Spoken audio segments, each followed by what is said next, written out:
Don't let it get you down, Yumisaki. Everyone makes mistakes. I'm Toshiki Takamine, a 28-year-old working in the product development department of a food manufacturer. I'm on my way back from a presentation of a new product at a client's office with my colleague, Chiemi Yumisaki, who's 2 years younger than me. We went to a diner for lunch, but Yumisaki's down because she couldn't speak well during the presentation. I always feel like I'm just holding you back, Takamine-senpai. I'm so pathetic. Yumisaki is usually full of energy, but today, she seems down because she couldn't handle the pressure and didn't speak well. Hey Yumisaki, today's presentation turned out well in the end, and that's largely thanks to you. Because you researched the client's needs so thoroughly, I was able to convey the information they needed. If I had gone there alone with just my passion for the new product, I would have been kicked out of the company in no time. No matter how proud a developer is of their product, it means nothing if the client doesn't see it the same way. You love our products and think carefully about what will benefit our customers. So, once you gain more confidence, I'm sure you'll grow even more. I'll help you practice presentations as much as you need, okay? Cheer up! Yes, thank you so much. It seems she's regained a bit of her usual energy. Seeing Yumisaki's usual smile brings me relief. 1 year later, Yumisaki has made great strides. Now, during meetings, Yumisaki often takes the lead in discussions, and I only need to provide supplementary explanations. It's really something to see how much a junior can grow. What's this all of a sudden? But if I've grown, it's all thanks to you, Takamine-san. Thank you for always supporting me. With such conversation, we head to our next client, a major food wholesaler. We arrived at the client's office, where a receptionist called out to me. Takamine-kun, how about we grab a meal sometime? This is Urara Nakaoku. We were high school classmates and recently reconnected at this company. Sorry, I've been really busy lately, and probably won't be able to find the time. I appreciate the offer, but I'll have to pass. I see. That's too bad. But let me know if you find some free time. Takamine-san, do you like that kind of pure and beautiful woman? As we leave the reception area and wait for contact in the entrance, Yumisaki hesitantly asks me, "Are you talking about Nakaoku when you say a pure beauty?" Well, I don't really have a particular preference when it comes to appearance or type. I see. So what kind of person is your type? Let me see. I guess I'm attracted to someone who is passionate or earnest about something, more than anything. I see. Yumisaki goes silent, deep in thought, and our conversation ends there. Even after that, Yumisaki continues to look contemplative, leaving me slightly puzzled as to what's on her mind. The meeting goes smoothly, and Yumisaki and I leave the client's office. As we step outside, the client representative, Kurisuke Hijikata, who had been all smiles before, follows us out. Nakaoku-san mentioned that you attended the same high school, Takamine-san. Hijikata's eyes bore into me, making me flinch.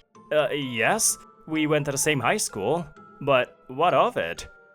In other words, the only reason Nakaoku-san talks to you is because you're an old acquaintance. A beautiful woman like her is more suited to someone from a major company like me. Don't get too full of yourself just because you were classmates. Hijikata's tone turns rough as he lowers his voice. No, I didn't mean it that way. Wait a minute, is Hijikata-san interested in Nakaoku? Well, I think there's a risk in workplace romances.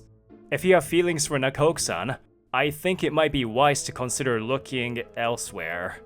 Heh, you're just saying that because you don't want anyone else to have Nakaoku-san. I won't be fooled by such a tactic. With a final good day, Hijikata returns to the building. What was that about? That was way too rude.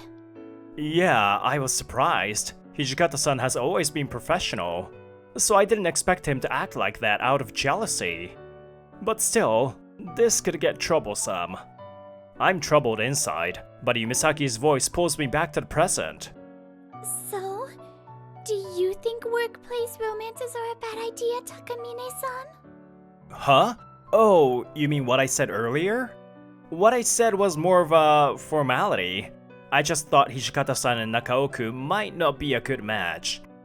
Personally, I think it's fine as long as both people like each other and they can manage it. If the company doesn't prohibit it, then they should just be upfront about it. I see. That's a relief. Yumisaki smiles, seemingly relieved, though I'm left wondering why. Weeks later, with a big contract successfully secured, Yumisaki and I decided to hold a small celebration. As I mentioned before, Yumisaki, your growth has been remarkable.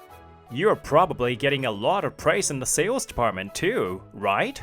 Yes, thanks to you, I'm consistently ranking among the top performers. But as I said before, it's all thanks to you, Takamine-san. Well, I remember being overwhelmed by your extensive knowledge of food products at first. Sorry about that. I tend to get carried away when I'm talking about our products. I would go on and on about the history of how our products were created, from the backstory to the final product. I'm sure it was a lot for you, Yumisaki, but I appreciated how you listened so attentively. But Takamine-san, you always helped me with presentation materials and rehearsals. And when things went well, even just a little bit, you always praised me. When I made mistakes, you'd help me figure out how to improve for next time. You also listened to my concerns whenever I was troubled. All those things built up my confidence. I knew you had the skills and were a hard worker from the moment we first worked together, Yumisaki. It was just a matter of you showing what you were capable of. I'm glad I was able to support you. Thinking back, Yumisaki's dedication to her work has influenced me as well. Seeing her work so earnestly made me want to give my all in return. I really respect how you always care about each individual, Takamine-san. I want to keep growing so that I can stand proudly by your side. So I hope we can keep working together like this. My heart races as our eyes meet. Maybe it's just the alcohol. If you keep growing like this, I might not be able to keep acting like your senior anymore. I laugh it off, trying to lighten the mood. Time passes, and I continue to be on the receiving end of Hijikata-san's jealousy whenever Nakaoku talks to me. You do know that Nakaoku-san only sees you as a friend, right? And I only see her as a friend too, so... No matter how often I suggest that Hijikata-san look for someone else, it's like talking to a wall. Still, he handles his work professionally, so as long as it doesn't involve Nakaoku, there's no problem. One day... Actually, Nakaoku-san and I have started dating. So, from now on, I would appreciate it if you didn't talk to her so casually. Hijikata's smug expression leaves me speechless. I never imagined the two of them would get together, and I silently berate myself for not seeing this coming. Given the situation, I can't keep quiet about Nakaoku's private life anymore. With no other choice, I decided to take Hijikata-san aside to a more private spot. I told Hijikata-san everything I knew about Nakaoku. However... Heh, there's no way that's true. You're just spreading rumors because she doesn't like you, Takamine-san. That's pretty pathetic. Hijikata-san laughs off everything I said, refusing to believe a word of it. Well, I've done my part. There's nothing more I can do. Worried about their future, I decided to leave it at that and give up on convincing him. Weeks later, during another visit to the client, Yumisaki and I noticed that Hijikata-san is struggling to keep his eyes open. You don't look well. Are you sure you're up for this meeting? Sorry, I'm just a bit sleep deprived. My girlfriend gets lonely, so we've been chatting and texting late into the night every day. Last night, I didn't get to sleep until around 5 AM. That's hardly any sleep at all. A few weeks later, Hijikata-san timidly approaches me during another visit. Takamine-san, about that matter, do you know anything about her social circle? Hijikata-san looks like he's wasting away. She's been going out a lot at night, and I'm worried because she'll go anywhere if she gets called. Well, I don't know anyone in her circle who's into the nightlife, so I can't help much with that. Sorry about that. A few days later, after a quiet day at work, Yumisaki and I decided to go out for a drink. But as we walked away from the office, something feels off. Suddenly, my feet felt heavy, and I looked down to see Takamine-san.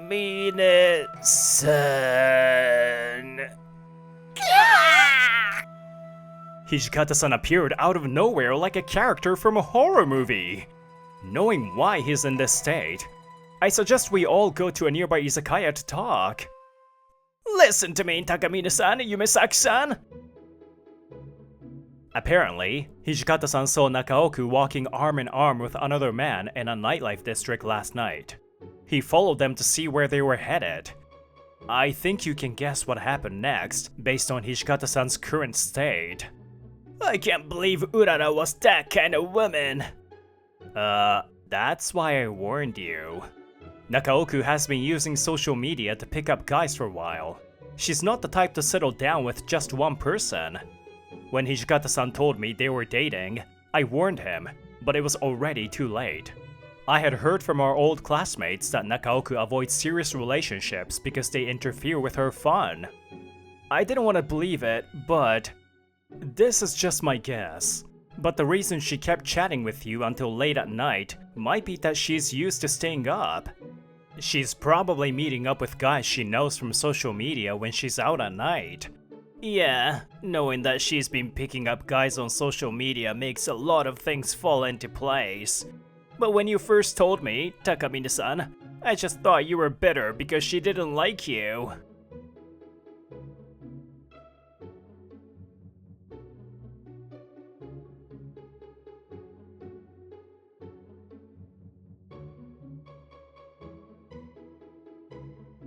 Ignoring the fact that Hijikata-san is a client, Yumisaki bluntly scolds him.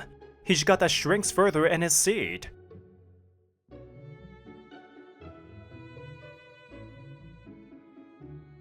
Yumisaki is right. You should stop looking down on others, and avoid jumping to conclusions in the future. Yes, you're both absolutely right. I deeply apologize for any discomfort my actions have caused. Hijikata stands up and bows his head. I can only hope that this experience has made him reconsider his actions. Well, I think we can consider this settled. How about you, Yumisaki? If you're okay with it, then I have nothing more to say. But I was hoping we could have spent this time alone. Alright, let's get back to drinking then. Despite Yumisaki's displeasure, I decided to order more drinks. At first, Hijikata-san was a bit reserved, but as he drank more, he started talking more.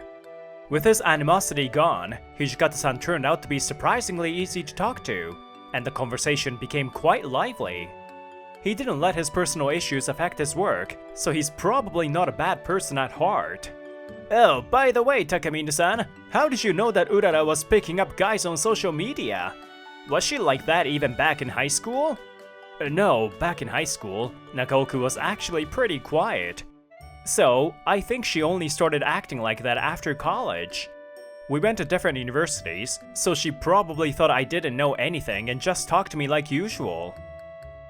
And she probably never imagined that her social media account would be discovered. I heard the rumors from her classmates, but at first, I didn't believe them either. But then she made one big mistake. Not long after, Nakaoku was called in by her boss at work.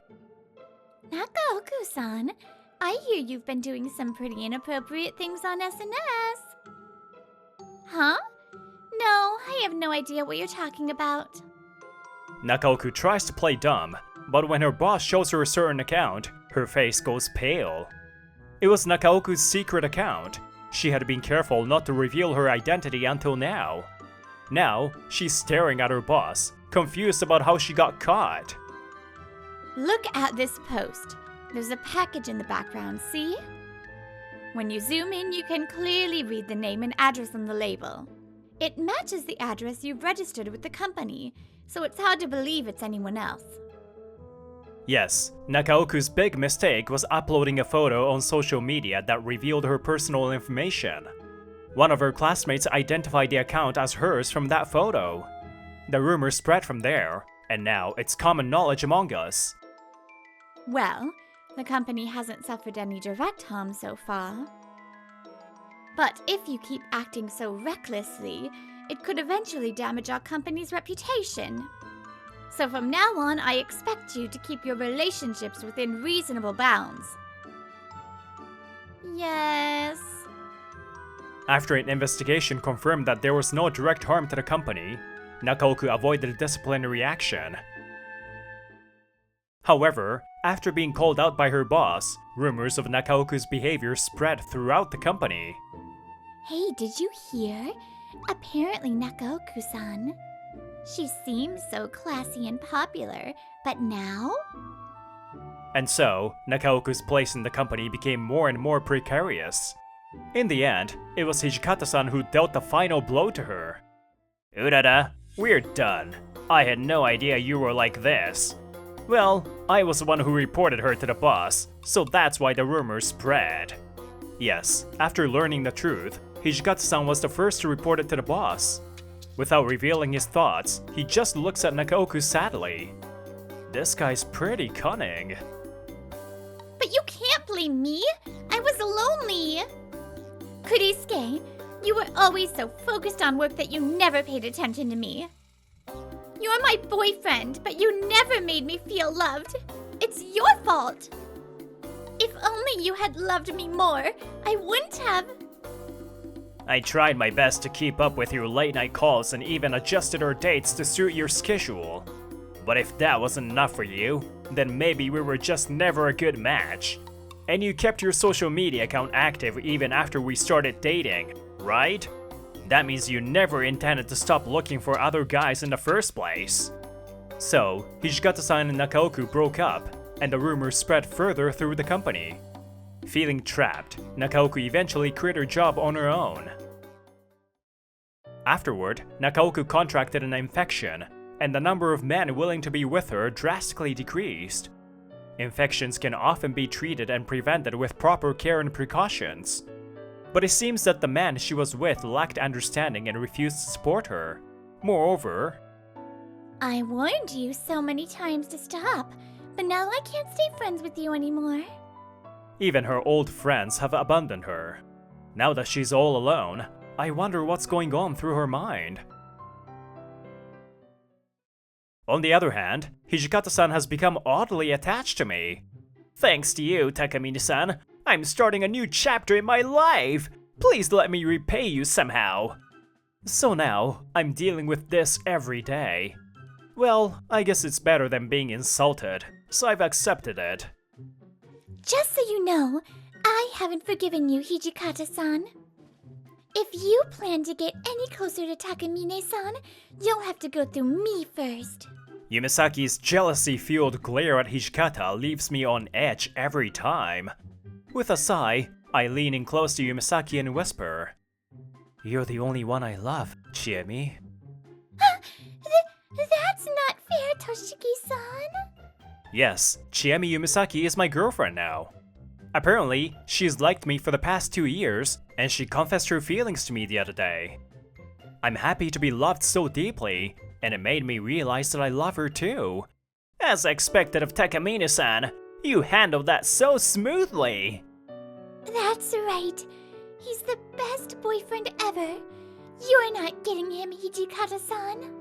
Alright, you two. Let's get back to work.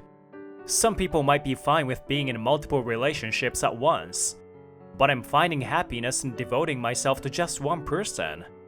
Meeting and being loved by that one special person is truly miraculous and something to be cherished.